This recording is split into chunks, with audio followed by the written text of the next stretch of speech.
Hi అండి, అందరూ ఎలా ఉన్నారు? ఇప్పుడు నేను చూపిస్తుంది ఏంటో తెలుసా? గోబర్ గ్యాస్ అండి. ఇది మేము 20 ఇయర్స్ నుంచి యూజ్ చేస్తున్నాం. ఇప్పటికీ ఏ ప్రాబ్లం రాలేదండి. చాలా సేఫ్టీ. ఇప్పుడు నేను చూపిస్తున్నా కదండి, ఆ విధంగా మనం పేడను కలిపి వాటర్గా ఆ హోల్లో వదలాలి.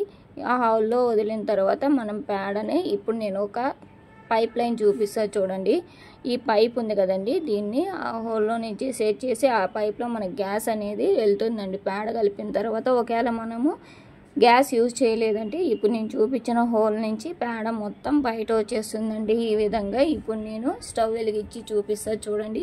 ఈ విధంగా పైపుని సెట్ చేస్తారండి స్టవ్కి. ఇది చూసారు కదండి ఎంత బాగా వస్తుందో గ్యాస్. మనకి సిలిండర్ లాగా పేలిపోతుందని ఏ టెన్షన్ లేదు. చాలా సేఫ్టీగా ఈజీగా మనం యూజ్ చేసుకోవచ్చండి. మాకు ఈజీగా 2-3 డేస్ వస్తుందండి. మనం పేడను కలిపేదాన్ని బట్టి చాలా యూజ్ఫుల్ అవుతుందండి. మాకు నచ్చితే లైక్ చేసి షేర్ చేయండి.